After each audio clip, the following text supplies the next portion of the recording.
Positively disgusted, J-Man. Disgusted with that Arizona performance against ASU. I woke up with a bad taste in my mouth. So you know what I did?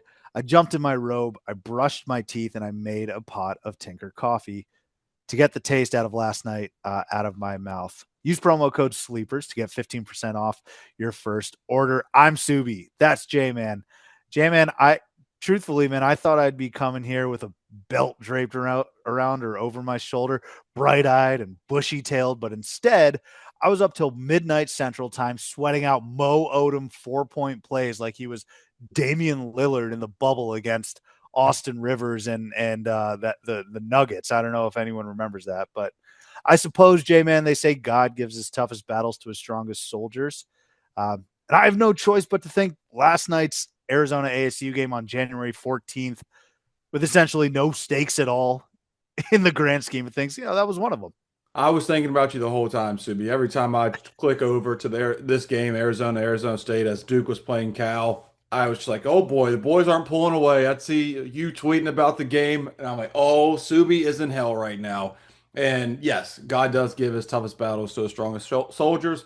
I like to say, why do bad things happen to bad people when I'm talking about myself? So I wouldn't throw you in that same saying because obviously the saying is why do bad things happen to good people, and you're a good guy. Maybe I'm not, and that's why Duke has to play ACC after dark at Cal. I mean, holy hell. But to stay on track with Arizona State, Arizona, Subi, it's just like it's a rivalry game. Like hindsight 2020, I wish I would have given Arizona State more grace into the fact that hey, you play up for a rivalry game. The one aspect of the game, there's several that obviously I know you want to dive into, and I'm happy to hear.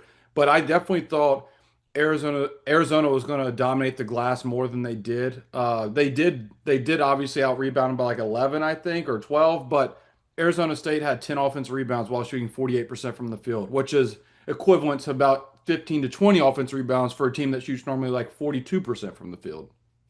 Yeah.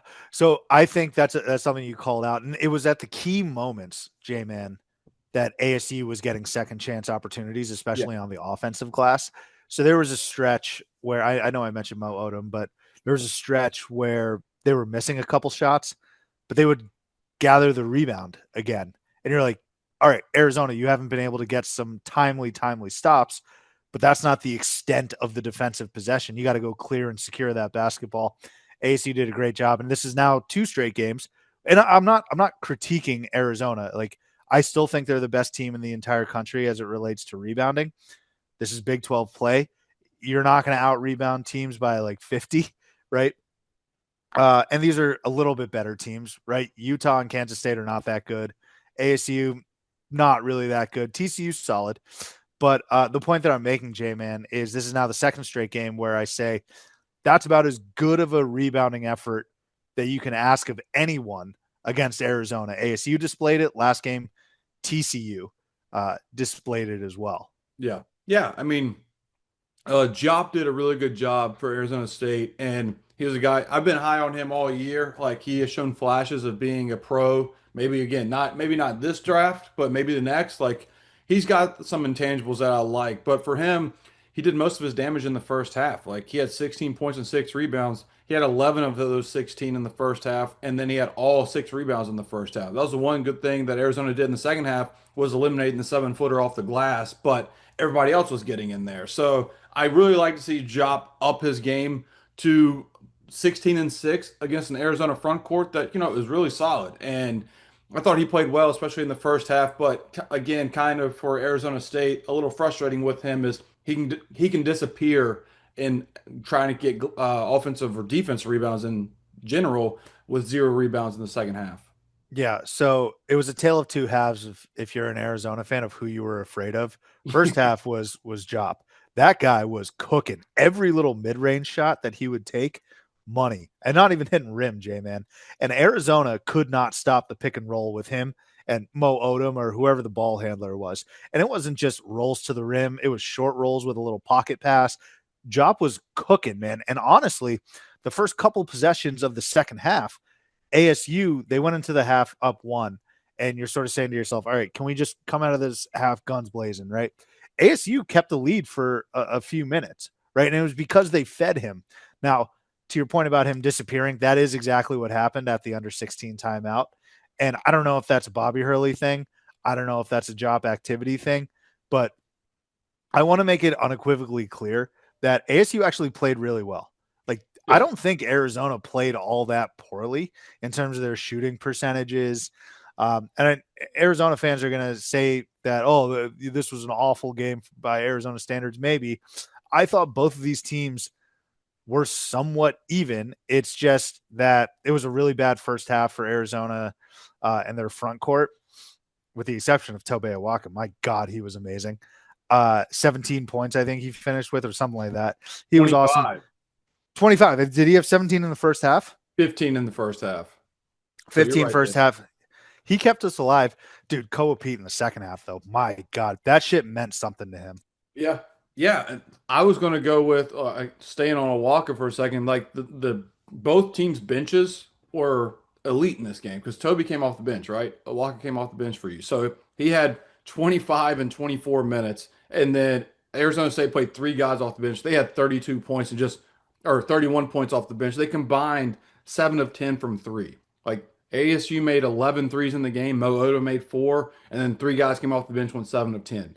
Elite bench scoring in this game with what Arizona State three guys did, and then Toby Walker coming off the bench, giving 25 points in 24 minutes. And then like you said with Coy Pete, that second half it did mean something to him. 7 of 7 in the second half, and then 6 of his 10 rebounds were offensive. He was a man on a mission when he was crashing the offensive glass. He did have half the team's turnovers, but I think you got to sometimes take those type of turnovers to a kid's just playing so hard, he's kind of getting his own way. And there's difference of, 5 turnovers and the way he was doing it and 5 turnovers with lazy passing. Like the kid's motor was on 100 the whole game, and you live with those mistakes even though it's 5 turnovers. Yeah, I think it's a great point. A lot of those it felt like came in the first half. And again, I credit ASU for having a terrific defensive strategy. They frustrated the hell out of them. It's not Mhm. like Koa was missing easy bunnies or anything like that. They were challenging him and they got their hands on the balls and they doubled him. And then, like I said, Mo Krivas for the entire game was not good. It just wasn't his spot tonight. That's all right. He's been playing lights out. But yeah, I genuinely think Koa Pete either got challenged by Tommy Lloyd or he said, hey, I'm a Phoenix kid. This stuff means something to me. And these were the last two teams that he came down to in terms of where he was going to play. Thank God, not for my sake or Arizona's sake, but like, thank God he's not withering away in Tempe. Like, that would have been such a disaster. But, um, playing ASU absolutely means something to him, especially as a Phoenix kid. So he was incredible the second half. Let's see. I had mentioned not a good Krivas game. Oh, Koa injury. Let me talk about this. It's not necessarily an injury. I think he just got cramped up.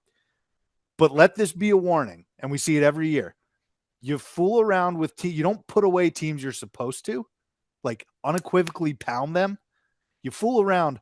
Koa Peak gets a cramp in like a 2 possession game with 2 minutes left. That's a dangerous proposition, man.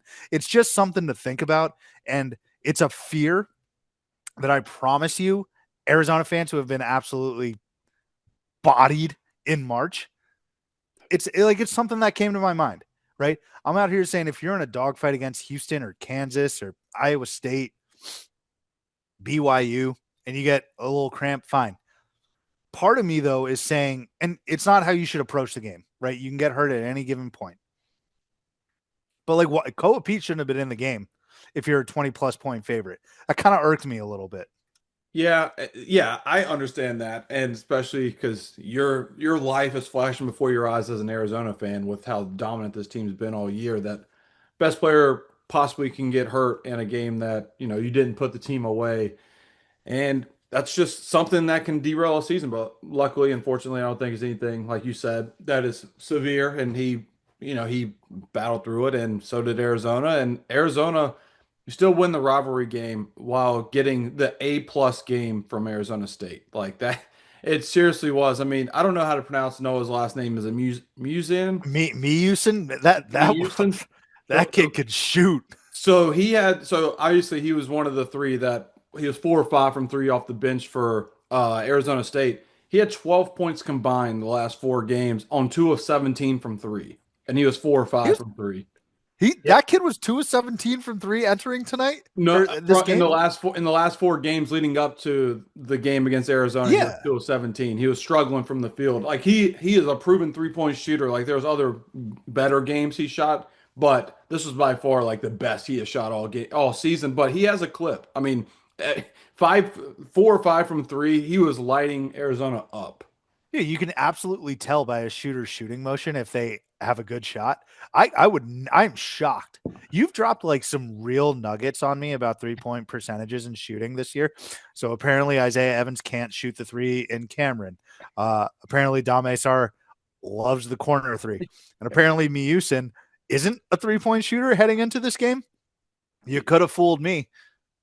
Well, I will say he is, but he's been streaky. Well, he's been streaky because that is something that he loves to do is shoot. It's just, he's averaging 5 points a game on 35% from three. And let's see, his best game log, that was his best game log against Arizona. He was 2 of 3 from three against UCLA, 2 of 4 against, I think it's Santa Clara, and then 2 of 5 versus Oklahoma. But ever since the 1-for-1 against Oregon State, 0 of 5 against Colorado, 0 of 5 against BYU, 1 of 6 against Kansas State, and then 4 of 5 against you guys.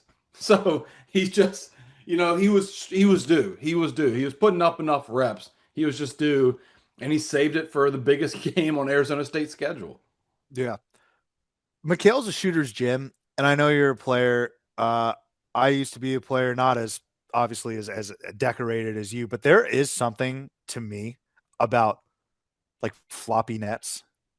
It's Arizona's gym isn't necessarily long and low, but when you have those tight, taut, short nets, the ball doesn't look as pure or nice going through the hoop, and I feel like that impacts your next shot for some reason. When you got those nets that just dance, right? The '04 Timberwolves, I don't know why this comes to mind. They had those nets the first I've ever seen them. And so when the ball goes in the hoop at McHale from deep, like a swish, and it dances, I don't know. I feel like that propels you. Who knows? Subi, that is probably the best thing I've ever heard you come out of your mouth. You have some great takes, and that's probably the best take I've ever heard because I have always thought that as a kid of like if I saw long nets, it's going to be a lot of points. And I could be totally wrong, but when I see short nets, NC State used to have the worst nets in PNC Arena.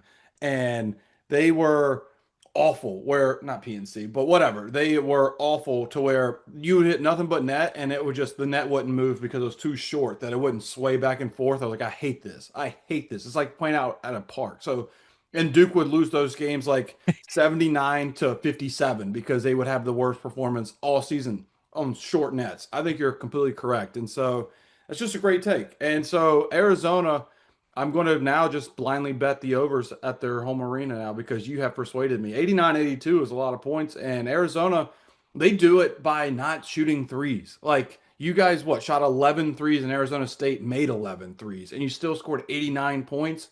I'm just going to take Arizona overs. Yeah. No, I think it's very fascinating. I'm telling you though, in the middle of those games, J man, I'm like, I know this isn't our identity, is not our identity. I know it's not our strong suit, volume wise, percentage wise, but I'm like, please just hit a three, man. And actually, Dwayne Aristote had a massive three.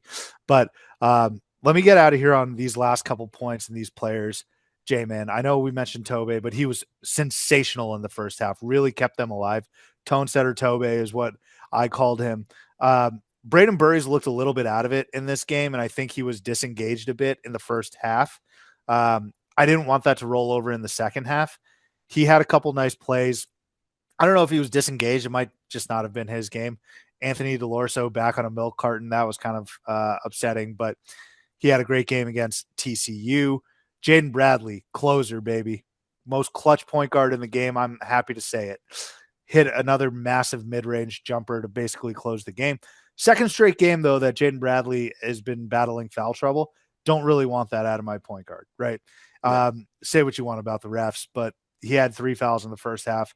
Would love to avoid that. That's from the Arizona side. Oh, also, Ivan Karchenkov. I finally, J-Man, saw the first non-winning play from him. He was awesome. And it's funny because it came from a winning play. He jarred the ball loose. Mo Odom's going back towards his basket. And all he's got to do is sort of put pressure on him, right? Clock's winding down. This is a pivotal moment of the game. Karchenkov tries to gamble and go for the steal. and like the home run per se, game-winning dunk. Mo Odom grabs it, turns around. Karchenko's basically out of the play. Mo Odom, who is cooking at this point, steps into a three, gets fouled, 4-point play to cut the lead, I think, to 3 or 2. And that was like the first time where I was like, Ivan, what are you doing, man? Like, you did the work. Now the play's busted. Just stay in front of him. He gambled. That was upsetting. Last thing, I know I'm like being long-winded here, but Mo Odom, dude, left it all out there. Don't come to me about efficiency. I don't give a damn what his percentage was. He's got nobody else to give the ball to outside of Jop. He left it all out there. I have nothing but respect for that guy. Yeah, I'm glad you gave Mo Odom his flowers because he has been hooping for Arizona State. He's come up big in some big games for them, especially the Maui.